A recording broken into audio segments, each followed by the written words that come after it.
လာပါခင်ဗျာ Common Ground အစီအစဉ်အောက်ကနေကျင်းပတဲ့မီဇီမာရဲ့ချစ်တော်အညာမြေစကားဝိုင်းအစီအစဉ်ကနေပြန်နေကြိုဆိုပါတယ်ဒီစီစဉ်ကိုကျွန်တော်တို့နှစ်ပတ်တစ်ကြိမ်စနေည9နာရီမှာပုံမှန်ထုတ်လွှင့်တင်ဆက်ပေးနေတာဖြစ်ပါတယ်ဒီတစ်ပတ်မှာတော့အာနာသိန်းစစ်အုပ်စုရဲ့အထိုင်တက်စခန်းတွေနဲ့စစ်ရဲလာရဆိုတဲ့အကြောင်းခေါင်းစဉ်နဲ့ဆွေးနွေးသွားကြမှာဖြစ်ပါတယ်ခင်ဗျာ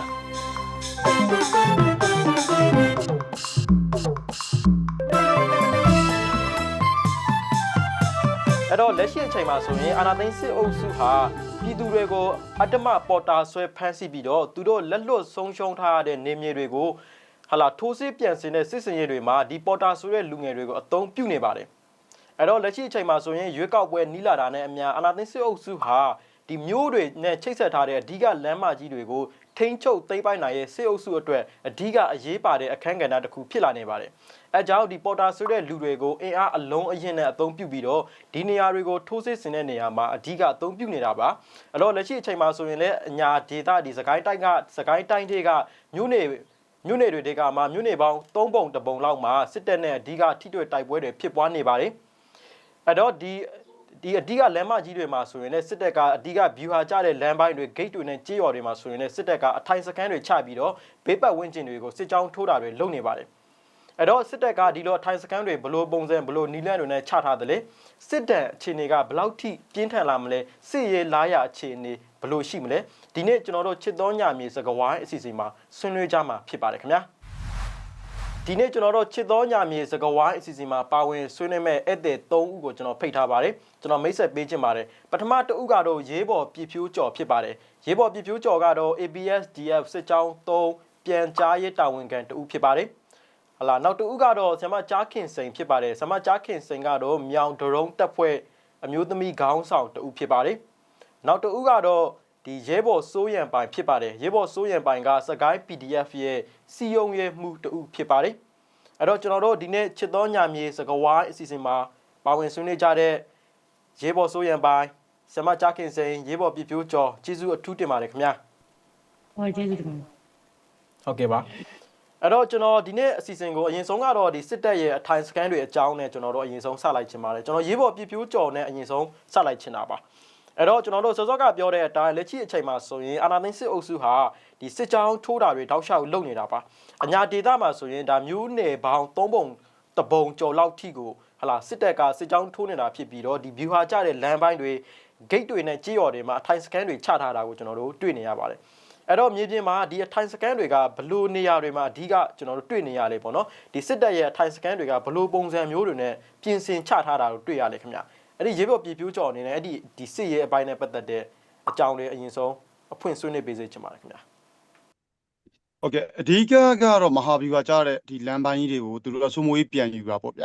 ပြီးတော့ဒီမြို့နယ်တစ်ခုချင်းပေါ့နော်မြို့နယ်ချင်းဆက်လမ်းတွေခရိုင်ချင်းဆက်လမ်းတွေမှာသူတို့ကစိုးမိုးရေးတွေပြန်ယူလာတယ်အဲ့လိုစိုးမိုးရေးပြန်ယူလာတဲ့အခါမှာလည်းတစ်ချက်ကတော့သူတို့ကတော့လူလိုင်းထိုးပြီးတော့လူလိုင်းထိုးတယ်လူလိုင်းနဲ့ဒီပေါ့နော်ဒီအထိုင်သူတို့လက်လွတ်ဆုံးရှုံးလိုက်ရတဲ့စခန်းတွေအထိုင်စခန်းတွေကိုသူတို့ပြန်ယူတယ်ပြီးလို့ရှိရင်လေချောင်းပြက်ကူနဲ့ပြန်ယူတယ်သူတို့ကတော့ဘယ်လိုပြောမလဲဆိုတော့လက်ရှိအချိန်တွေမှာသူတို့ပြည်သူ့စစ်မှုထမ်းဥပဒေအတည်ပြုပြီးနောက်ပိုင်းမှာသူတို့အတွက်ကတော့ဒီပတ်စလို့ခေါ်တယ်ပေါ့နော်ဒီပေါ်တာဆွဲခံထားရတဲ့လူငယ်တွေနဲ့ကိုသူတို့ကဘယ်လိုပြောမလဲဆိုတော့အသေးခံပြီးတက်ခိုင်းပြီးတော့ဒီရရင်တလက်မရရင်တလက်မ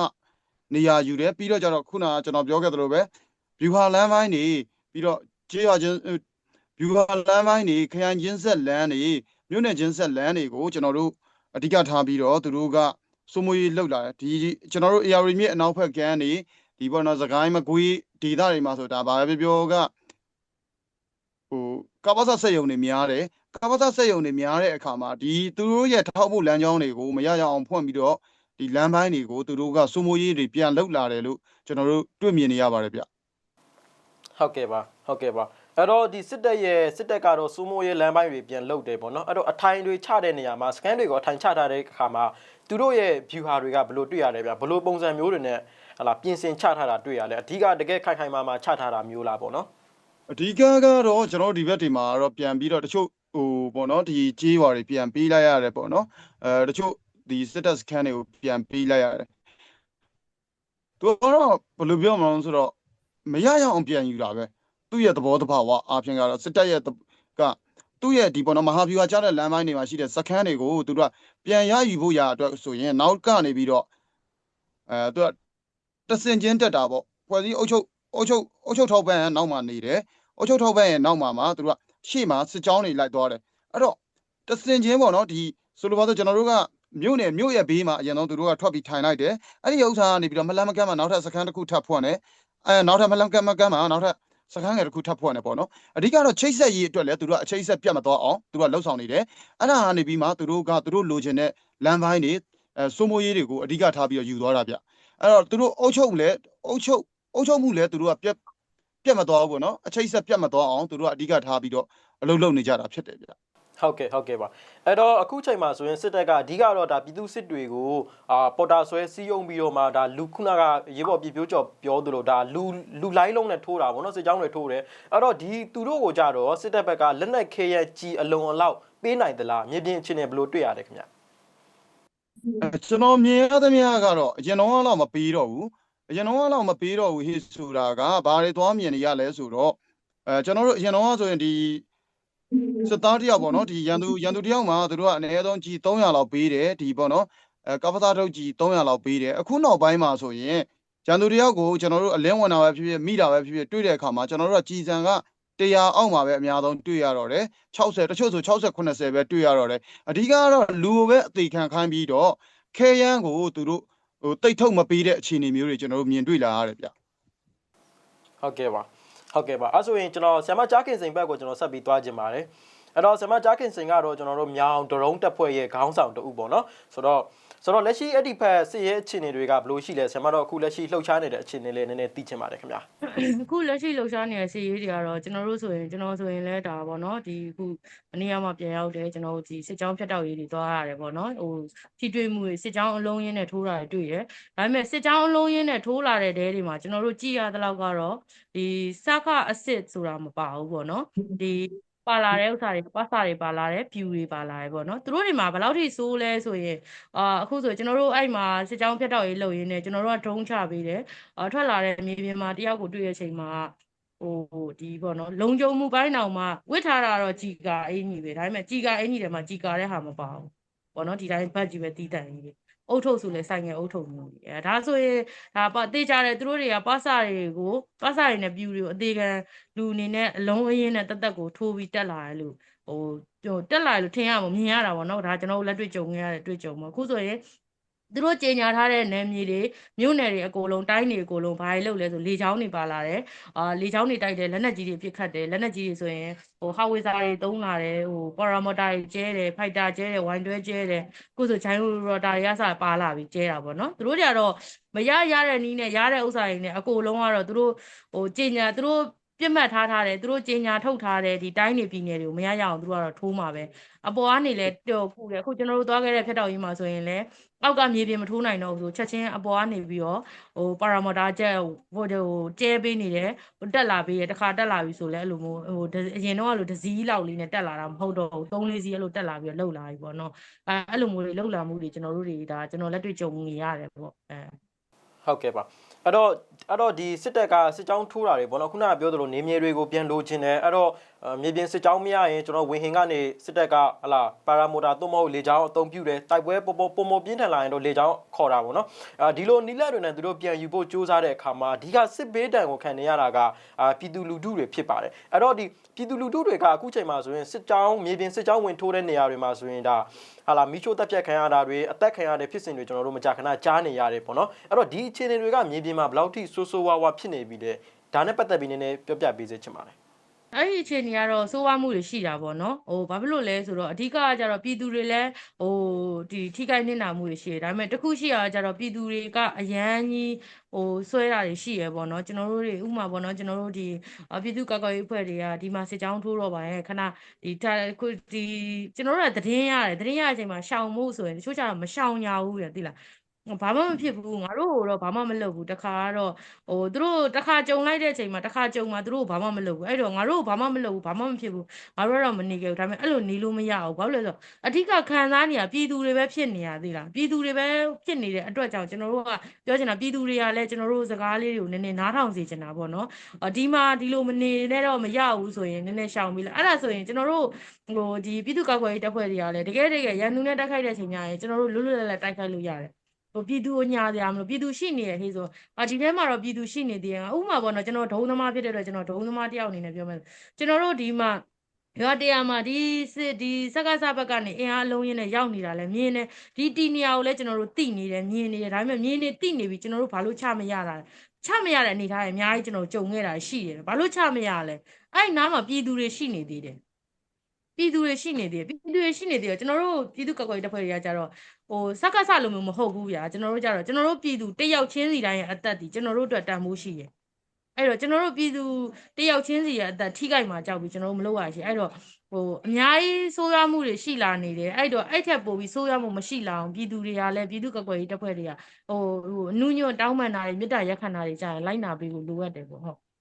့ဟုတ်ကဲ့ပါကျွန်တော်ရဲဘော်စိုးရင်ပိုင်ဘက်ကိုကျွန်တော်ဆက်ပြီးသွားခြင်းပါတယ်အဲ့တော့ကျွန်တော်တို့ကအခုချိန်မှာဆိုရင်ရဲဘော်စိုးရင်ပိုင်ကကျွန်တော်စကိုင်း PDF မှာစီယုံရင်းမှုတာဝန်ယူထားသူတဦးလည်းဖြစ်တဲ့အခါကျတော့ဒီစကိုင်း PDF ကဘလို့ပေါ်ပေါက်လာတာလေးပေါ့နော်စကိုင်း PDF ပေါ်ပေါက်လာတဲ့အကြောင်းရယ်ပြီးတော့လက်ရှိလှုပ်ရှားနေတဲ့အခြေအနေလေးတွေနည်းနည်းသိချင်ပါတယ်ခင်ဗျအရင်ဆုံးကျွန်တော်တို့ဒီစကိုင်း PDF ကတော့ကျွန်တော်တို့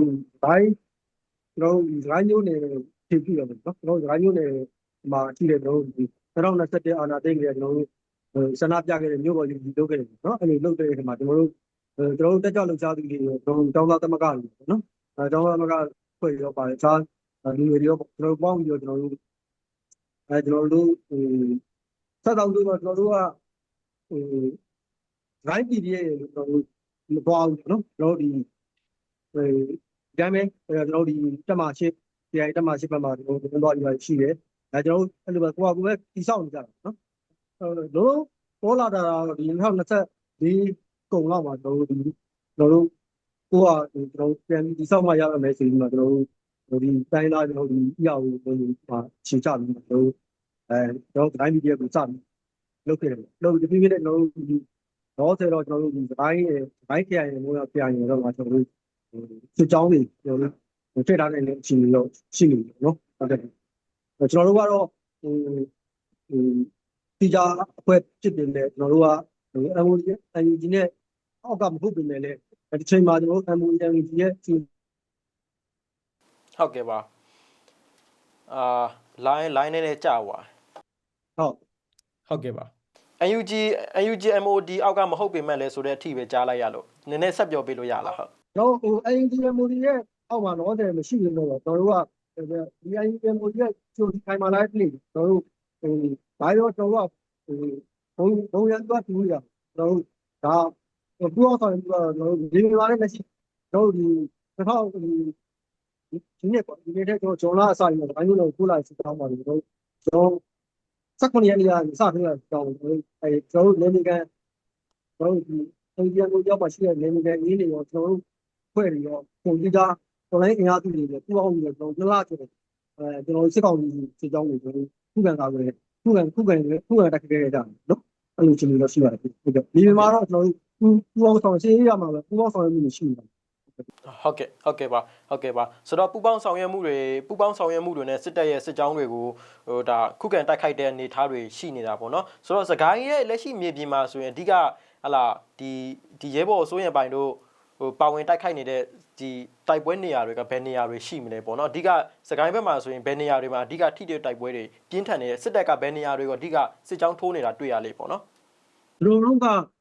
ကျွန်တော်တို့ဒါအပွင့်လေးပြောရင်တော့ကျွန်တော်တို့ကဒီစစ်ကောင်စီကကျွန်တော်တို့က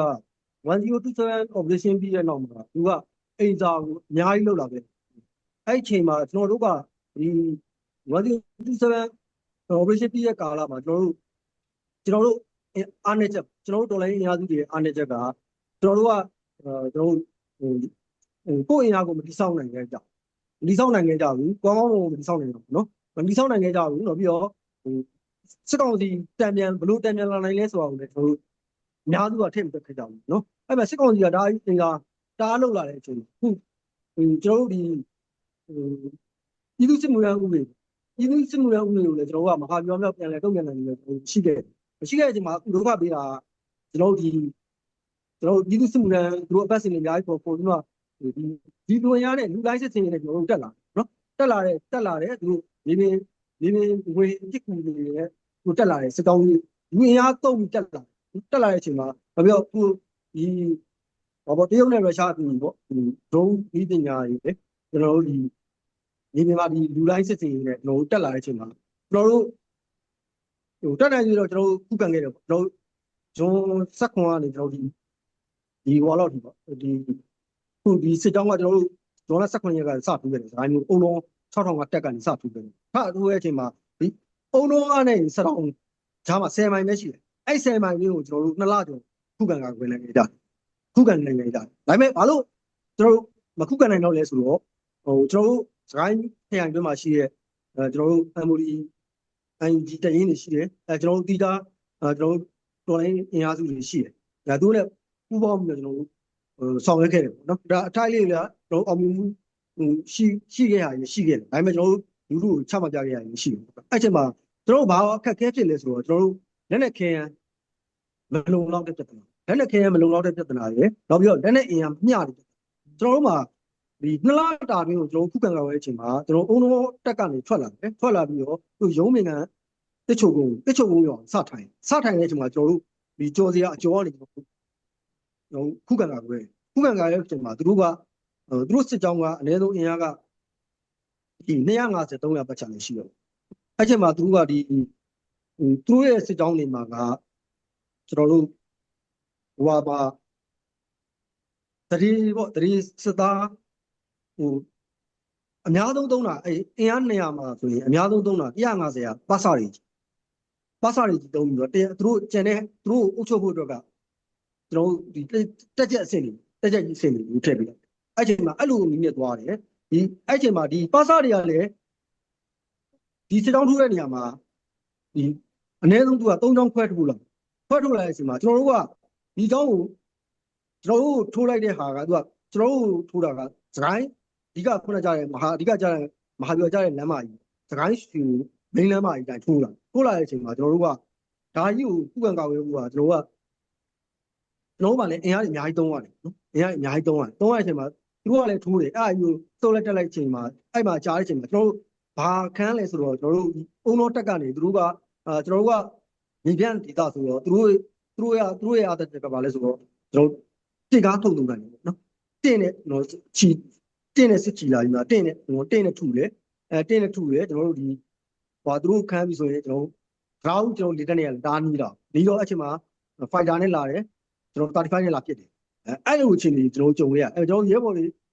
စက်ညက်ခံကျွန်တော်ရင်ဆိုင်ခဲ့တယ်နော်နှစ်လကျော်ရင်ဆိုင်ခဲ့ချိန်မှာဘာတွေခက်ခဲဖြစ်လို့ဆိုတော့ဒီတင်ကားထုတဲ့တန်ကိုကျွန်တော်မခံနိုင်ဘူးတင်ကားကိုချက်စီးနိုင်တဲ့ကျွန်တော်တို့မဟာဗျူဟာမြောက်လက်နိုင်တယ်ကျွန်တော်အညာမှာမရှိဘူးကျွန်တော်တို့ရဲ့အားနည်းချက်က weak point ကအဲ့မှာကျွန်တော်တို့ဘာသင်ခန်းစာရလဲဆိုတော့ကျွန်တော်တို့ဒီတော့ထဲမှာကျွန်တော်တို့ကစစ်တိုက်ဖို့အတွက်ကျွန်တော်တို့မပြင်ဆင်မှုမရှိခဲ့ဘူးဒါဘသူပေါ်မှာကျွန်တော်တို့အပြစ်ပြောနေတာတော့မဟုတ်ဘူးဒါအပြစ်ပြောလို့လည်းမရဘူးပေါ့နော်ဒီကာလမှာကျွန်တော်တို့ NGMOD ဒီပါသုံးလုံးနေကိုလည်းကျွန်တော်တို့အပြစ်ပြောနေလို့မရဘူးနော်ကျွန်တော်တို့ကဘာလို့ဆိုတော့အကုန်လုံးကတော်လိုင်းကြီးကိုဒီတဲ့သွားခြင်းနဲ့ဆိုတော့ကျွန်တော်တို့ပူပေါင်းဆောင်ရွက်မှုတွေပဲသွားကြတယ်ဒါပေမဲ့အားနည်းချက်တွေကတော့အများကြီးရှိခဲ့တယ်ကျွန်တော်တို့စကိုင်းမြို့နယ်ကစကိုင်းတိုင်းရဲ့ဝင်ပေါက်ထွက်ပေါက်မြို့နယ်ဖြစ်တဲ့အတွက်စကိုင်းမြို့နယ်ကစစ်တမ်းအများဆုံးခံခဲ့ရစစ်ကြောင်းထိုးတဲ့အတိုင်းကျွန်တော်တို့စကိုင်းမြို့နယ်ကထိတ်ကပဲခံတယ်ကျွန်တော်တို့မြို့နယ်ဖြတ်ပြီးဝက်လက်ကိုရောက်အဲ့ဆိုတော့ဒီတော်လိုင်းအင်အားစုတွေအားကောင်းတဲ့ဝက်လက်ကိုရောက်ဖို့အတွက်သူတို့ကျွန်တော်တို့စကိုင်းအုံတော်တက်ကနေသူစစ်ကြောင်းထိုးလာခဲ့တယ်ထိုးလာတဲ့အချိန်မှာကျွန်တော်2လတာခုခံကာကွယ်ခဲ့တယ်ဒါပေမဲ့ကျွန်တော်တို့ကလက်နဲ့အင်အားချင်းမမျှဘူးကျွန်တော်တို့လက်နဲ့ခဲယမ်းလုံလောက်မှုမရှိဘူးအဲ့အကြောင်းကျွန်တော်တို့ဟောပေါ့ကျွန်တော်တို့ထိချုပ်ထားတဲ့စုမှုထားတဲ့ဓာတ်တွေကိုကျွန်တော်ဆုတ်ခွာပေးလိုက်တယ်ဒါပေမဲ့အဲ့မှာဘာဖြစ်လို့ဆိုတော့ကျွန်တော်တို့ကပေါ်လိုင်းကဂျွာတွေကသူတို့ပိုင်သွားမယ်လေသူတို့ဂျွာလူလူကိုတော့သူတို့မပိုင်ဘူးဘာကြောင့်လဲဆိုတော့ဂျွာလူလူကခုဘက်မှာပဲလူလူကတော့ခုဘက်မှာပဲရှိနေတယ်လူလူကအခုချိန်ဒီကျွန်တော်တို့အဲ့ဒီလောတွင်းမှာဆိုရင်တယောက်ပေါင်း10ပါဒီပါကြည့်သွားပြီပေါ့မီရှုခံ အင်ဂျီလည်းအများကြီးပဲမရှိခံရဘူးနော်အဲ့လမ်းမကြီးရှောက်ဘေးရရှိတဲ့လမ်းဘေးဝဲရတယ်ဟိုရှုပ်ခံဒါပေမဲ့ပြည်သူကကျွန်တော်တို့ဘက်မှာဘာလို့ခုချိန်ရက်တည်သေးတယ်လို့ဆိုတော့ကျွန်တော်တို့မြင်ပါတယ်အဲ့တော့ကျွန်တော်တို့ဘယ်လောက်ပဲစစ်ကောင်စီရဲ့ထိုးစစ်တွေဘယ်လောက်ပဲတင်းထန်ပြနေတယ်ကျွန်တော်တို့အားမတန်လို့ကျွန်တော်တို့ဒီအင်အားမမျှလို့သာဖြစ်တာခဏဆုတ်ခွာခဲ့ရပြီပဲလူထုကတော့ကျွန်တော်တို့ဘက်မှာယနေ့ထိရှိနေတော့မှာပဲဟုတ်ကဲ့ခင်ဗျဟုတ်ကဲ့ပါကျွန်တော်ရေးပေါ်ပြပြကြော်ဘက်ကိုကျွန်တော်ဆက်သွားခြင်းပါတယ်ဟုတ်ကဲ့အဲဆိုစစ်တပ်ကတော့လောလောဆယ်မှာဒါစစ်ကြောင်းတွေစောစောကပြောသလိုဒါတင်ကားလူအင်အားအလုံးရင်းလေကြောင်းပစ်ကူတွေနဲ့ပေါင်းပြီးတော့မှဒါဗျူဟာမြောက်လမ်းတွေကိုစစ်ကြောင်းထိုးတာပေါ့နော်ဆိုတော့ဒီနေရာမှာတော်လိုင်းအင်အားစုတွေကလည်းသူတို့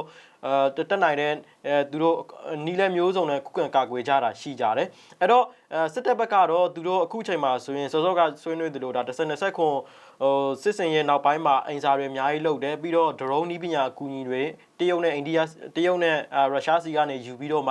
ှဒါနီးပညာတွေနဲ့အများကြီးထိုးစစ်ဆင်တာတွေပေါ့အခုချိန်မှာဆိုရင်စောစောကပြောသလိုဒါတချို့တော်လိုင်းတပ်ဖွဲ့တွေတင်းချုပ်ထားတဲ့မြို့နယ်တွေတချို့လက်လွတ်ဆုံးရှုံးလိုက်ရတာရှိတယ်အဲ့တော့ရေရှည်မှာစစ်တပ်ဘက်ကတော့သူတို့ဒီနေရာတွေကိုသူ80တိုးမှာပဲအဲ့တော့80တိုးမှာပဲဆိုတော့တော်လိုင်းအင်အားစုတွေကရှီရင်ဆွဲနေရာတွေကိုဟာလာထပ်ပြီးတော့မှလက်မလွှတ်ရအောင်ဒါဒီနေမြေတွေကိုပြန်ပြီးထိန်းချုပ်ထားမယ်ဆိုရင်ဘာတွေလုပ်ဖို့လိုမလဲဘယ်လိုမျိုးအခက်အခဲတွေရှိနိုင်မလဲဘယ်လိုကြော်လာကြမလဲပေါ့နော်ဒီအပိုင်းတွေနဲ့ပတ်သက်ပြီးတော့ရေးပေါ်ပြပြကြော်အနေနဲ့ဆွေးနွေးပေးစေချင်ပါတယ်အဓိကတော့ကျွန်တော်တို့တွေအနေနဲ့ကပြင်ဆင်မှုရာတွေကအများကြီးလိုလာအဓိကတော့ရန်သူကအဓိကသူ့ရဲ့ရည်ရွယ်ချက်ကဘာဖြစ်လို့ဒီစတိုမိုးရေးတွေအဓိကထားပြီးတော့ယူလာလဲဆိုတော့သူကရွေးကောက်ပွဲအတွက်ပြင်ဆင်တာပဲလေဒီလာမယ့်ဒီဇင်ဘာမှာသူကရွေးကောက်ပွဲလုပ်ပါမယ်ဆိုပြီးတော့ကြေညာထားပြီးပြီအဲ့တော့သူကသူ့ရဲ့ရွေးကောက်ပွဲနေမြေတွေကိုသူကများများဖန်တီးနိုင်အောင်လို့များများခြေဆက်နိုင်အောင်လို့ကကျွန်တော်တို့ဒီဘက်ဒေတာထဲမှာရှိတဲ့ကျွန်တော်တို့စတိုမိုးနေမြေတွေကနေမြေတချို့ကိုသူကပြန်ပြီးအရယူခြင်းနေတဲ့ကိစ္စတွေဖြစ်ပါတယ်အဲ့တော့ကျွန်တော်တို့တွေကဘာဖြစ်လာလဲဆိုတော့ကျွန်တော်တို့တွေကပြင်ဆင်ရမယ်ပြီးတော့ကျွန်တော်တို့ကိုယ်တိုင်နိုင်ကလည်းပြန်ပြီးစုဖွဲ့ရမယ်ကျွန်တော်တို့မြေပြင်မှာပြဿနာတွေကအများကြီးပဲရှိတယ်ဘာလဲဆိုတော့သူတစ်ဖွဲ့ကိုတစ်ဖွဲ့ပေါ့နော်အားလုံးက9ယောက်တစ်ဖွဲ့6ယောက်တစ်ဖွဲ့တွေလည်းအများကြီးရှိခဲ့ကြတယ်အဲ့လိုမျိုးမဟုတ်ဘဲနဲ့ကျွန်တော်တို့တွေကဒီတူရအဖွဲ့လေးတွေအားလုံးဒီပေါင်းပြီးတော့အထူးတကွလေးကျင့်မယ်တီဆောက်မယ်စီယုံရေးလုပ်ငန်းတွေလုပ်မယ်အဲ့လိုကနေပြီးတော့နေမီကာကွယ်ရေးကိုပေါ့နော်ကျွန်တော်တို့ကကိုယ့်ရဲ့ရရှိထားတဲ့နေမီတွေကိုကိုကဘယ်လိုကာကွယ်မလဲဆိုတဲ့ကျွန်တော်တို့ကစဉ်းစားချက်တွေကိုအကုန်ဝိုင်းပြီးစဉ်းစားပြီးတော့အလုပ်လုပ်ဖို့ရာတွေကလိုအပ်လာတယ်ဆိုလိုတော့ဗျာကျွန်တော်တို့ဘက်ကရန်သူကိုကျွန်တော်တို့ကဘယ်လိုပဲတိုက်ခိုက်ရန်သူရဲ့အချက်ချာကြတဲ့နေရာတွေပဲဖြစ်ရန်သူစစ်ကြောင်းတွေမှာပဲဖြစ်ဂျားပြတ်တိုက်ခိုက်နိုင်အောင်လို့ကကျွန်တော်တို့တွေကပေါင်းစည်းထားမှလည်းရမယ်အခုကျွန်တော်တို့တွေရဲ့အဓိကအားနည်းချက်ကမပေါင်းစည်းနိုင်လိုက်တဲ့ပြဿနာကကျွန်တော်တို့ရဲ့အဓိကအားနည်းချက်လည်းဖြစ်ထားတယ်အဲ့တော့ကျွန်တော်တို့ပြည်သူတွေကျွန်တော်တို့ပေါ့နော်ဒီကာကွယ်ရေးတပ်တွေတော်တော်များများကကျွန်တော်တို့ကဘာလဲဆိုတော့အားလုံးကပေါင်းစည်းဖို့ရာလိုနေတယ်အဲ့လိုပေါင်းစည်းရင်းကနေပြီးတော့ကျွန်တော်တို့ရဲ့နယ်မြေတွေရရှိထားတဲ့နယ်မြေတွေကိုမဆုံးရှုံးအောင်ကာကွယ်ဖို့အဓိကလိုအပ်နေတယ်အဲ့ဒါအတွက်လည်းကျွန်တော်တို့တွေကဝိုင်းပြီးတော့စဉ်းစားထားကြရမှာဖြစ်တယ်ကျွန်တော်တို့ပေါင်းစည်းရတော့မယ်ကာလဖြစ်တယ်ကျွန်တော်တို့ဒီနယ်မြေတွေကိုမဆုံးရှုံးကြရင်တော့ကျွန်တော်တို့အားလုံးဝိုင်းပြီးမှပေါင်းစည်းပြီးမှအလုပ်လုပ်ကြရမယ်ဆိုတဲ့ကဏ္ဍကိုတော့ကျွန်တော်တို့အဓိကထားပြီးတော့ပြင်ဆင်ထားဖို့လိုပါတယ်အဲ့လိုပဲနောက်တစ်ဖက်မှာလည်းလူထုတွေကိုကျွန်တော်တို့ပြည်သူပေါ့နော်ပြည်သူလူထုကိုစီယုံရေးလုပ်ငန်းတွေအများဆုံးလုပ်ထားရမယ်ကျွန်တော်တို့တွေဒီနိုင်ငံရေးနဲ့စစ်ရေးဒီတွဲနေရတာဖြစ်တယ်အဲ့တော့ကျွန်တော်တို့ကပြည်သူရှိမှသာလဲကျွန်တော်တို့ကဒီကျွန်တော်တို့ကာကွယ်ရေးလုပ်ငန်းတွေကျွန်တော်တို့စိုးမိုးရေးလုပ်ငန်းတွေကလုပ်လို့ရတာဖြစ်တယ်အဲ့တော့ကျွန်တော်တို့ပြည်သူတွေစီကနေသတင်းမဲရထမင်းမဲရအကုန်ကျွန်တော်တို့ကရနိုင်မှုရအတွက်ကိုသတင်းပိုင်းဆိုင်ရာတွေလည်းရနိုင်မှုကျွန်တော်တို့လည်းထမင်းကျွေးထားဖို့ရအတွက်ကစားလို့ကျွန်တော်တို့ဒီပြည်သူကိုစီးယုံထားမှာဖြစ်တယ်ပြည်သူမပါတဲ့ကျွန်တော်တို့ဒီတိုက်ပွဲကနိုင်မှာမဟုတ်ဘူးအဲ့တော့ကျွန်တော်တို့ရဲ့ပြည်သူပါမှသာလျှင်ရမှာဖြစ်တဲ့အခါမှာကျွန်တော်တို့ပြင်ဆင်မှုတွေထဲမှာလူထုစီးယုံရေးလုပ်ငန်းတွေလည်းပို့ပြီးတိုးချဲ့လာရမယ်ကျွန်တော်တို့ရဲ့အဲ့ဒါမှသာလျှင်ရန်သူကိုကျွန်တော်တို့ရဲ့နယ်မြေတွေကိုကျွန်တော်တို့ကပြန်မပေးရမှာဖြစ်ပါတယ်ဟုတ်ကဲ့ပါအဲ့တော့ကျွန်တော်ရဲဘော်ပြပြကြော်ဆွေးနွေးချက်နဲ့ပဲကျွန်တော်ဆက်ပြီးတော့မှဆရာမကြားခင်စိန်ဘက်ကိုကျွန်တော်ဆက်သွားချင်တာပါအဲ့တော့ကျွန်တော်တို့စောစောကပြောသလိုနေမြေတွေကိုထိန်းချုပ်ဖို့အတွက်ဒါစုပေါင်းအားနဲ့သွားဖို့လိုအပ်တယ်မဟုတ်ရင်ဒါအခက်အခဲတွေအများကြီးရှိလာနိုင်တယ်ပေါ့ဆိုတော့လက်တလောချင်းတွေမှာဆိုရင်ဟာလာလက်တလောစစ်တပ်ရဲ့ထိုးစစ်ကိုခုခံနေရတဲ့အခြေအနေပေါ့နော်အဲ့တော့ အဲ့တော့ဒီလိုနေရာမှာစစ်ရေးစင်ကိုချက်တွေကဆရာမအနေနဲ့ဆိုရင်ဘာတွေတွေ့ရတယ်ပေါ့နော်ဒီစစ်ရေးရှေ့ဆက်စစ်ရေးအလားအလာကိုဘယ်လိုရှိလာနိုင်မလဲပေါ့ဒါနဲ့ပတ်သက်ပြီးဆွေးနွေးပေးစေချင်ပါတယ်အဓိကတော့ဒီစေရေးလားလာကိုအဓိကအကြဆုံးချက်ချာကိုပြောမယ်ဟေးဆိုရင်တော့ကျွန်တော်တို့တွေကစုဖွဲ့မှုအားလိုအပ်တယ်လို့ဒီခဲယမ်းပြည်စုံမှုလည်းလိုတယ်ပေါ့နော်အဲ့တော့ခါကျတော့ကျွန်တော်တို့တွေကဒီစက္ကစဘက်ကနေပြီးတော့ဒီအလုံးရင်းတက်လာတဲ့အားထဲမှာကတကယ်ပြောမယ်ဆိုရင်အရန်ကိုဘယ်လိုပြောဒီစက္ကအစ်စ်တွေလုံးမို့တည်ကြည်တိုက်မဲ့လူမျိုးဆိုတာရှားတယ်အဲ့တော့သူတို့ဘက်ကိုလည်းကျွန်တော်တို့စိတ်ဓာတ်စစ်စင်ထည့်ပေးနိုင်ဖို့လိုတယ်အဲ့တော့ကိုယ့်ရဲ့ရဲဘော်တွေကိုလည်းခွန်အားတစ်ခုပေးဖို့လိုတယ်အဲ့ဒါတွေကဘယ်သူကအဓိက main လဲဆိုရင်ဒီခေါင်းဆောင်ဒီဟာကိုကဲနေအကြီးတယောက်ရဲ့ main လို့ကျွန်တော်ကတော့ဆိုချင်တယ်ပေါ့နော်ဒါဒီလုံးဝချက်ချကြတဲ့အရာတစ်ခုဖြစ်သွားတယ်ဟုတ်လဲစစ်ရေးတစ်ခုမှာကျွန်တော်တို့တွေဒီတိုက်တက်အဲ့လိုမျိုးတိုက်တက်လို့နောက်ကကွန်မန်ဒါပေးနေတဲ့လူတယောက်ကဒီစစ်ရေးထဲမှာဒီတိုက်ပွဲထဲမှာရှိနေဖို့လိုတယ် icon တစ်လုံးနဲ့မင်းတို့တက်မင်းတို့တိုက်လို့ပြောနေလို့မရဘူးကျွန်တော်တို့ရှေ့မှာရဲဘော်တွေကတိုက်လို့ရလားတက်လို့ရလားဘယ်လိုအနေထားရှိလဲဘယ်လိုအခြေအနေရှိလဲဆိုရင်အနေထားလို့တွေကိုပြန်သိဖို့လိုတယ်အဲ့တော့အဓိကမင်းကတော့ပြောချင်တာကျွန်တော်တို့ပထမချက်မှာခဲယမ်းပြည်စုံမှုလိုအပ်မယ်ပြီးတော့အကြီးကဲတွေကုတ်ကဲမှုပိုင်းလေးတွေမှာနည်းနည်းလေးညှော်နေမှုလေးတွေရှိတယ်ပေါ့နော်ဒါကျွန်တော်ဒီရှေ့မှာသွားနေတဲ့ပွဲတွေရှိရဲကျွန်တော်စကန်သိမ်းပွဲလဲလိုက်ပြီးဖြတ်တောက်ရေးပွဲလဲလိုက်ပြီးကိုယ်တိုင်ကိုကြလဲမရှင်တွေပေါ်ဆောင်ခဲ့ပြီးအဲ့တော့ကျွန်တော်တို့ဘာတွေတွေ့လာလဲဆိုတော့ကျွန်တော်တို့အဲ့လိုလုပ်တဲ့အချိန်မှာအားနည်းချက်အားသာချက်တွေတွေ့လာဒါအပြစ်ပြောနေရမဟုတ်ဘူးကျွန်တော်တို့တွေ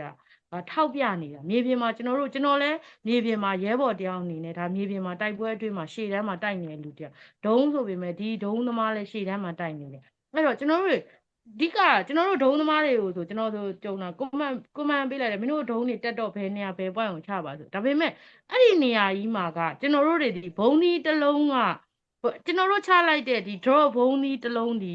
ဒီနားမှာစခရှိတာသေချာလားသေချာတယ်ဆိုကျွန်တော်တို့ဒီတစ်လုံးပစ်ချတာကျွန်တော်တို့တန်မိုးရှိတယ်ဒါပေမဲ့မသေးချာမရေရပဲနဲ့အဲ့ထဲကိုစမ်းချလိုက်ဆိုတဲ့ပုံစံမျိုးနဲ့ကျွန်တော်တို့ကွန်မန်ဒါပေးရင်ကျွန်တော်တို့ဒီဘုံဒီတစ်လုံးရဲ့တန်ကြီးကအလကားဆုံးရှုံးမှုဖြစ်သွားတယ်ကျွန်တော်တို့ဒုံးတင်လိုက်တယ်ဘုံဒီတစ်လုံးပြုတ်ကြတဲ့အချိန်မှာမကွဲရင်ကျွန်တော်တို့အရန်ခံစားရတယ်ဘာဖြစ်လို့လဲသူ့ဒီဘုံဒီတစ်လုံးရဲ့တန်ကြီးကအရန်ရှိအဲ့တော့အကြီးကတေးတေးချာချာလေးကိုကျွန်တော်တို့ညီညီညာညာစုဖွဲ့မှုကျွန်တော်တို့လက်ငါးချောင်းလိုပဲဒီလက်ငါးချောင်းကိုဒီလိုစုနိုင်မှုအတွက်ကိုထိန်းချုပ်မှုအားအတွက်ကိုတကယ်ခေါင်မင်းရပါငါပါဆိုဖယ်ပြီးတော့တိုက်မယ်ဟေးဆိုရင်လေတကယ်ဒီစစ်အလုံးရင်းနဲ့ဘာလို့လဲဆိုတော့အခုတက်လာတဲ့စစ်ကြောင်းထိုးမှုတွေကအလုံးရင်းနေနဲ့ကြီးပဲထိုးလာတာတကယ်အလုံးရင်းနဲ့ထိုးလာတဲ့အချိန်မှာသူတို့ကြည်အားနေနဲ့လက်နက်ရင်အားနေနဲ့ကြည်လိုက်ရင်လေသူတို့ကိုယ်တွေနဲ့ level ပြေးနိုင်တဲ့အနေထားရှိတယ်သူတို့တက်နိုင်တာဘာလဲဆိုတော့သူတို့တွေဒီလေချောင်းလိုင်းနဲ့တက်နိုင်တယ်ကျွန်တော်တို့လေချောင်းလိုင်းနဲ့ဖြိုခွင်းနိုင်တယ်တကယ်မြေပြင်မှာခြားသဏ္ဍာန်ဟေးဆိုရင်အကိုလုံးကလာသားတွေကြီးပဲအရင်တော့ကဒါကျွန်တော်တို့ဒီနှစ်သားနဲ့လာသားရှင်နေရမယ်အခုချိန်မှာကျွန်တော်တို့လာသားချင်းဖြစ်လာဘာဖြစ်လို့လဲဆိုတော့အခုဝင်လာတဲ့အလုံးရင်းနဲ့ပတ်စတွေများတယ်ပြူတွေများတယ်ပတ်စတွေပြူတွေများတဲ့ဘိုင်းဖြစ်တဲ့အတွက်ကြောင့်မို့ viewer ဘိုင်းနေနဲ့သူတို့ဇွတ်ထိုးခိုင်းတဲ့ဘိုင်းမှာအသေးခံတက်တွေဝင်လာကြတာကြီးပဲဟုတ်လေကျွန်တော်တို့အလင်းဝင်လာတဲ့လူတွေရှိတယ်ပတ်စတွေအလင်းဝင်လာတဲ့လူတွေရှိတယ်ပြောတယ်တကယ်မိုင်းခွင်းကိုကျွန်တော်တို့ခင်းထားတဲ့ထဲမှာအဲ့ဒီပတ်စတွေနဲ့ပြူတွေကိုသူတို့အရင်တက်ခိုင်းတာဒါကျွန်တော်တို့စီမှာဒီစီရီယံဝင်လာတဲ့အလင်းဝင်လာတဲ့လူတွေရဲ့ပတ်စတွေရဲ့ပြောပြချက်အရအဲ့ဒါပြီးတော့မှရှင်းလင်းပြီဆိုမှတကယ်သူတို့စစ်တွေကတက်တာအဲ့ဒီတော့ကျွန်တော်တို့တွေဒီရန်သူတယောက်ကိုမျက်စိရှေ့မှာတက်မမြင်သေးပဲနဲ့ရိပ်ရောင်မြင်တာနဲ့ဘောက်ကုံဆွဲမှာလားခဲရန်ကိုချွေတာဖို့တက်ရှိကျွန်တော်တို့တွေဒီစက္ကစနဲ့ထိတ်တိုက်ပွဲရင်ဆိုင်တဲ့ချိန်ညကြည့်လိုက်စက္ကစဘက်ကကျွန်တော်တို့ဘက်ကိုဒီပြန်ပစ်တယ်ပေါ့နော်ခုခံပြန်ပစ်တဲ့အချိန်ညရဲ့တော့မှအော်တိုမဆွဲဘူးစင်ကယ်ပဲပစ်တာတစ်ချက်ချင်းစီပဲပစ်တာကျွန်တော်တို့ဘက်ကလူကိုတေးချာမတွေ့သေးဘူးဟိုမှာတွေ့ပြီတယောက်ကညာတန်ပေးပြီဆိုတော့ဘောက်ကုံဆွဲချပလိုက်တကယ်လုပ်ပြီဆိုရင်ခဲရန်ပိုင်းအားနေသွားတယ်အဲ့တော့ဘာဖြစ်သွားလဲကျွန်တော်တို့ဘာတွေပြင်ဆင်ရမလဲဘာတွေလိုအပ်နေလဲဆိုတော့အဲ့ဒါတွေပဲကျွန်တော်တို့တွေဒီအဓိက main ချက်ချကြတဲ့အချိန်မှာတကယ်သူနဲ့ကိုနဲ့ရှင်မြန်ကြတဲ့တန်းဆိုကြည်တထောင်းကစားကျွန်တော်တို့အသက်ထက်ဒီကောင်းတွေကိုပို့ပြီးကျွန်တော်တို့အသက်လိုပဲတန်ကြီးရှိရကြည်တထောင်းကကျွန်တော်တို့အတွက်ကိုပေါ့နော်ဆိုတော့နေကကျွန်တော်ကတော့ချိန်မုံရေးသမားမဟုတ်ဒုံသမားဒါပေမဲ့ကျွန်တော်တို့ဒုံသမားလည်းခုနပြောလို့ဘုံသီးတစ်လုံးရဲ့တန်ကြီးလိုပဲကြည်မာလည်းအဲ့လိုရှိတယ်အဲ့တော့အဓိက main ချက်မှာဘာတွေလိုနေမလဲဆိုရင်ကွန်မန်ဒါပေးတဲ့အကြီးတယောက်လိုရမယ်ကျွန်တော်ရှေ့မှာဆိုကြုံခဲ့တယ်မပြစ်နဲ့တော့မတွေ့ဘဲနဲ့မပြစ်နဲ့တော့မတွေ့ဘဲနဲ့မပြစ်မဲ့တော့အယမ်းမှန်တယ်သိလားတကယ်တချို့ဟာတွေဆိုရင်တွေ့လာတော့ပြစ်ဘာလို့လဲအဲ့ဒီကွန်မန်ဒါပေးနေတဲ့လူတယောက်ကနောက်မှာရှေ့မှာမဟုတ်ဘူးအိုင်ကွန်နဲ့နောက်ကနေထိုင်းပေးနေတာကျွန်တော်တို့အဲ့လိုလုပ်လို့မရဘူး ဒီရဲဘော်တွေနဲ့တခါတည်းတသွေးတည်းတသားတည်းသူတို့ရှေ့တက်နေကိုလည်းရှေ့တက်နေရမယ်ကိုလည်းရှေ့တိုက်နေရမယ်ဟိုတက်စိတ်မှုတက်ခွဲမှုအကုန်လုံးအဆင့်ဆင့်ပေါ့နော်ဒါတွေကရှေ့တက်ပြီးကိုယ်တိုင်ကိုကြတိုက်ပြီးတက်နေမှသာလျင်ကိုရဲဘော်တွေနဲ့ဒီရန်သူနဲ့ဘလို့နေထားမှရှိတယ်ဘလို့နေထားမှဘလို့ပြည့်ရင်ဘလို့ရတယ်ဆိုတာမျိုးကွန်မန်ဒါပေးလို့ရမှာအဲ့တော့ခါကျအဓိက main တွေကိုကျွန်တော်ပြောချင်တာကတော့အကြီးပိုင်းနေအုပ်ချုပ်မှုပိုင်းနေခဲရန်နေပြည့်စုံအောင်စုဆောင်းပေးထားပါကွန်မန်ဒါပေးတဲ့အချိန်မှာကိုနိုင်ရှေ့တန်းထိလိုက်နိုင်အောင်ကြိုးစားကြပါလို့ပဲကျွန်တော်ပြောချင်တာကြဟုတ်ဟုတ်ကဲ့ပါဆမကြားခင်စိန်ထောက်ပြသွားတဲ့အချက်တွေဟုတ်ကဲ့ပါဆိုတော့အဓိကတော့ဒါမြေပြင်မှာကတချို့နေရာတွေမှာဒါခင်းရခက်ခဲတွေကလည်းရှိကြတော့တချို့ချွေတာဖို့အပိုင်းတွေကလည်းလိုအပ်တာပေါ့နော်ဆိုတော့ဟုတ်ကဲ့ဆိုတော့ကျွန်တော်ရဲဘော်စောရံပိုင်းဘက်ကိုကျွန်တော်ဆက်သွားချင်တာပါအဲ့တော့ဒီစစ်ရဲစိန်ခေါ်ချက်တွေကိုဘယ်လိုကြော်လွှားကြမလဲပေါ့နော်အထူးသဖြင့်တော့ဘယ်လိုကြော်လွှားကြမလဲပေါ့အဲ့ဒီအပိုင်းနဲ့ပတ်သက်ပြီးတော့နည်းနည်းဆွေးနွေးပေးစေချင်ပါတယ်ကျွန်တော်တို့ဘယ်လိုကြော်လို့မလို့ဆိုခုနဆရာအေဒီယာဆရာပြောလို့ကျွန်တော်တို့စုစည်းမှုစီလုံးမှုရှိမှကျွန်တော်ရလိမ့်မယ်စုစည်းမှုစီလုံးမှုရှိမှရလိမ့်မယ်ဒါပေမဲ့ထပ်တာကကျွန်တော်တို့ဒါပွင့်နေပြောမယ်ဆိုရင်တော့စုစည်းနိုင်မှုဆိုတာလေကျွန်တော်တို့ဒီတော်လိုင်းအစတော့ကျွန်တော်တို့ဒီတခိုင်းတိုင်းဆိုတာကျွန်တော်တို့ဒီလက်လုံးမိုင်းနဲ့တူမီနဲ့အိုက်ကာလာတော့တော်ကောင်းတယ်စုစည်းမှုဝဲကိုသွားမယ်ဆိုရင်အပြိုင်ဆိုင်ပေါ့နော်ခုကျတော့ကျွန်တော်တို့ကဘာဖြစ်လာလဲဆိုတော့ကျွန်တော်တို့ဒီမောင်းပြန်ဖွဲ့တိုင်းလိုကိုင်တဲ့ခြေနေရောက်အဲ့ချိန်မှာဘာဖြစ်လို့ဒီကျွန်တော်တို့ဒီမလိုလားတဲ့ပြဿနာလေးတွေရှိလာကြပြီနောက်ပြီးတော့ကျွန်တော်တို့ဒါတစ်တော်တာမဟုတ်ပါဘူးနော်ကျွန်တော်ကအရင်တော့ရွာမှာကျွန်တော်တို့အဖွဲ့ကတော်လိုင်းအဖွဲ့ဆိုရင်ဒီတစ်ဖွဲ့ပဲပကပဆိုရှေ့ပြေးပကပတော့မရှိသေးဘူးဒီပြင်းနဲ့မှာသူ့စုကိုစုဖွဲ့ဒီစုဖွဲ့အဲ့လိုစုဖွဲ့လေးနဲ့ဖွဲ့ပြီးမှဟိုရွာဒီရွာထွက်တော်လိုင်းဖွဲ့လုံးတဲ့ထွက်နေမှာကျွန်တော်ပကပဖွဲ့လာနော်နောက်ပိုင်းဘာတွေဖြစ်လာဆိုတော့ရွာမှာကျွန်တော်တို့ဟာ၃ဖွဲ့ဖြစ်သွားပကပတစ်ဖွဲ့နော်ပါလာဖတစ်ဖွဲ့လိုက်နောက်ခါပါဖဆိုဗီဒီယိုချုပ်ပြီးဆိုလာပြန်ဖွဲ့ပြန်ရောနေပြေထင်မှာ तू ကကျွန်တော်တို့ကအဲ့ဒါကိုတိဆောက်တာပေါ့ဗျာနော်ဒါအာနာလီယာနဲ့ဖြစ်မှာဆိုလို့ကျွန်တော်တို့အုပ်ချုပ်ရေးပြန်လေတိဆောက်ရတယ်ဒီဒေါ်လာရင်းနေတိဆောက်ရတဲ့အချိန်မှာဘာကြီးဖြစ်လာလဲဘေးတဲ့ဆိုးကျိုးနေတယ်ဘာကြီးဖြစ်လာလို့ဆိုတော့အဖွဲ့တွေကညီညွတ်တဲ့အဖွဲ့ဆိုရင်တော့ပြဿနာမရှိတဲ့ရွာဆိုရင်တော့ဒါညီညွတ်ပြဿနာရှိသွားတဲ့ရွာဆိုရင်၃ဘက်ပွဲသွားတယ်နောက်တစ်ခါလာလိုက်ရင်တက်ရင်တစ်ဖွဲ့ဆိုရင်ကျွန်တော်ကလက်နက်ကင်ရပကဖလည်းတနက်ကင်တယ်ပါလာဖလည်းတနက်ကင်တရင်တစ်ဖွဲ့ကလည်းလက်နက်ကင်တယ်ခြားတဲ့ local ဆိုတာလည်းလက်နက်ကင်လက်နက်ကင်က၄ဘွဲဖြစ်နေတယ်အဲကြတော့ပြည်သူကဘယ်သူထောက်ပံ့မှလည်းမသိအဲ့လိုမျိုးပေါ့ထောက်ပံ့မှုပိုင်းလေးမှာလည်းပြဿနာတွေရှိလာအဲ့ချိန်မှာကျွန်တော်ကနဲတနေ့မှာဒါမျိုးတွေဖြစ်လာပြီဆိုတော့ကျွန်တော်တို့ကြုံနေရတဲ့နေကိုပဲကျွန်တော်ကဒါကုမြင်တာကိုပဲပြောလိုက်တာပေါ့နော်အဲ့လိုပ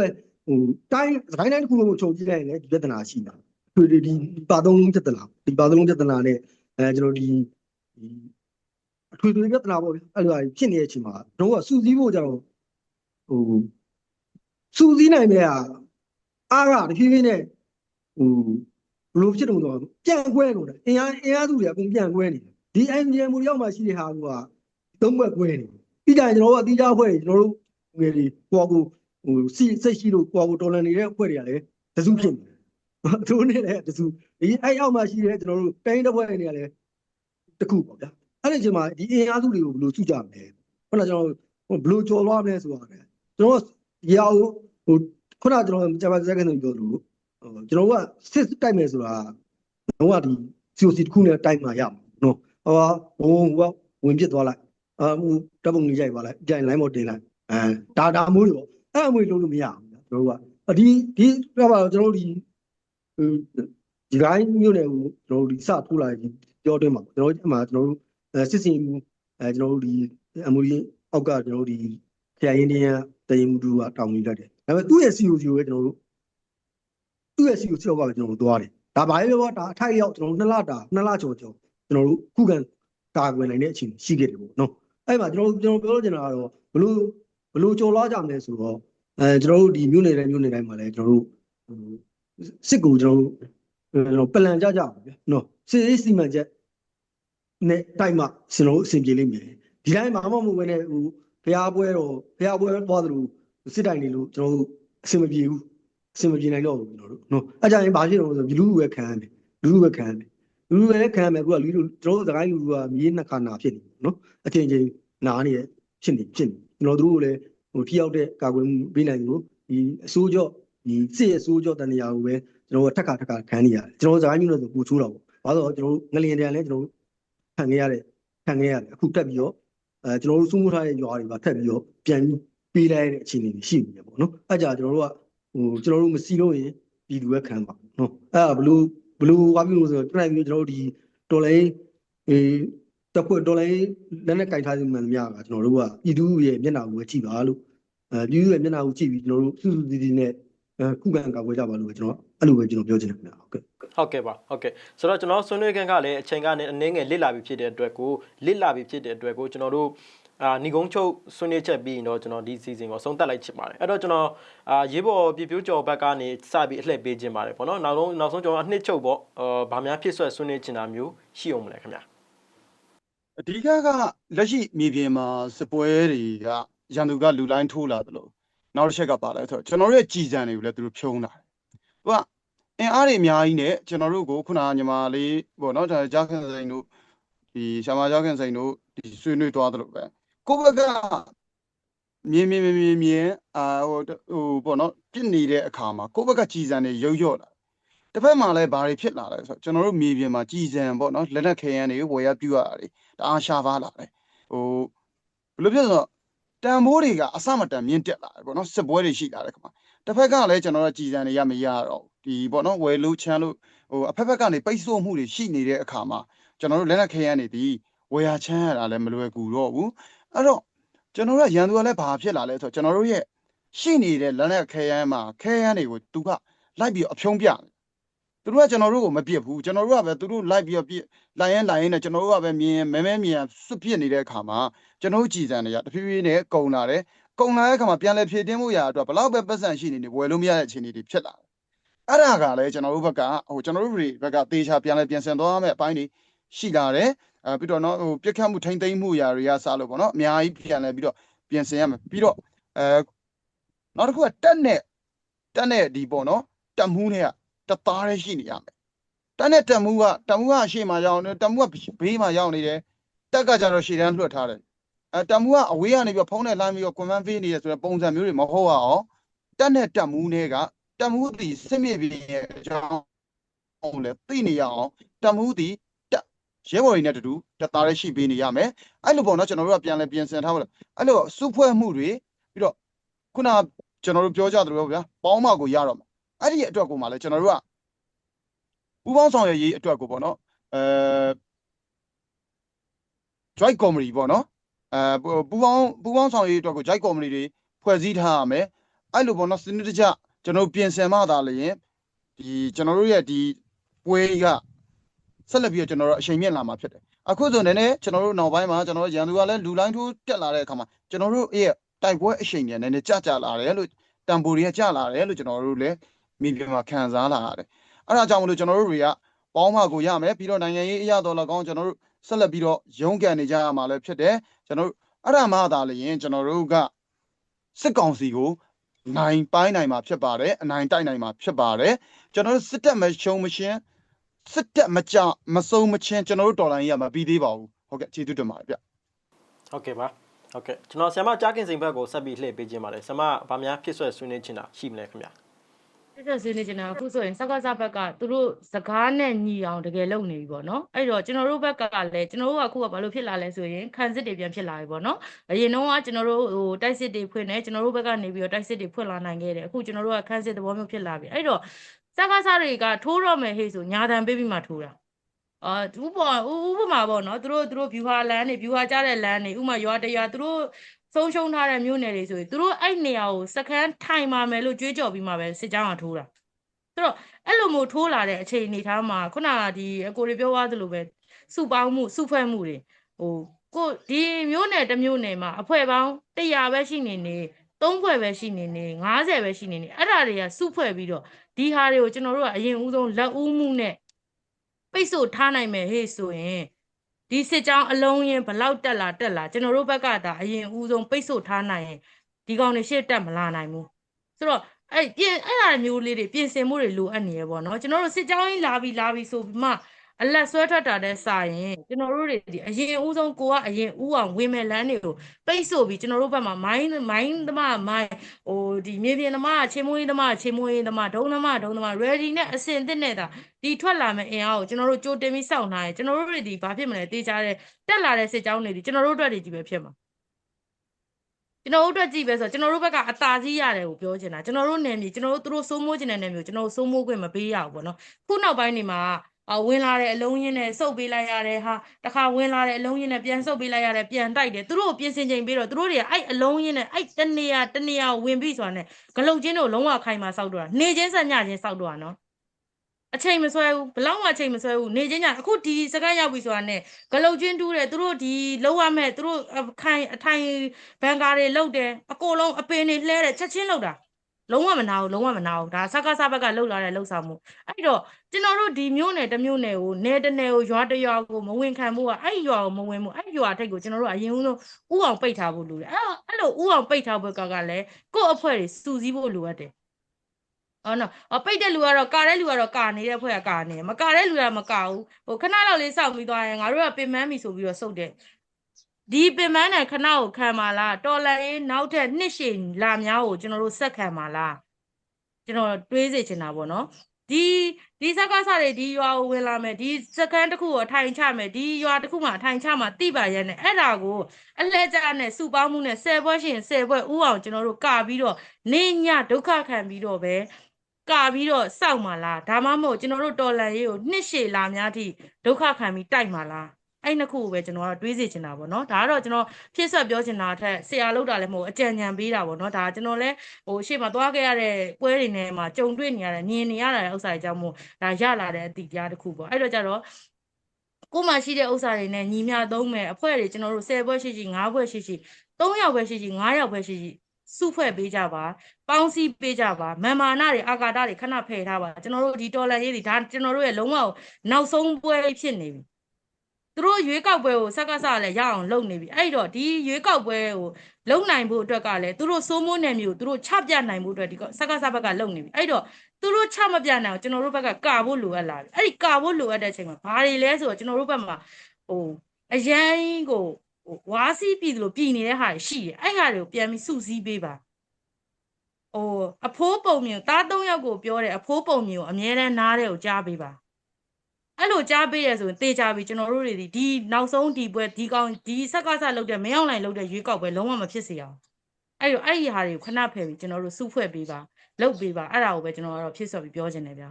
ဟုတ်ကဲ့ပါဟုတ်ကဲ့ကျွန်တော်ရေးပေါ်စိုးရင်ပိုင်ဘက်ကိုကျွန်တော်ဆက်ပြီးလှည့်ပေးခြင်းပါတယ်ရေးပေါ်စိုးရင်ပိုင်အနေနဲ့ရောနောက်ဆုံးဖြစ်ဆွက်ချက်ဆွေးနွေးချင်တာမျိုးတစ်ခုခုရှိအောင်မလားခင်ဗျာကျွန်တော်ခုနဟိုနောက်ဆုံးကျွန်တော်ပြောချင်တာဒီစက္ကရာကျိုးစစ်တို့ကျွန်တော်တို့ပြန်ပြီးကာနိုင်လဲပေါ့ခုနကျွန်တော်တို့ခုနောက်ပိုင်းအားနေလာပါလဲဆိုတော့ကျွန်တော်မိုင်းတို့အားနေလာကျွန်တော်တို့စကိုင်းတိုင်းကိုကျွန်တော်တို့မိုင်းနဲ့ပဲကျွန်တော်စုမှုလာနော်ခုနောက်ပိုင်းကျွန်တော်တို့ဒီဒေါ်လာရေးပေါ်တော်တော်များများဘောမြတ်တဲ့ကင်လာတဲ့အချိန်မှာမိုင်းကိုတော်တော်အားနေသွားတယ်ကျွန်တော်တို့ဒီစကိုင်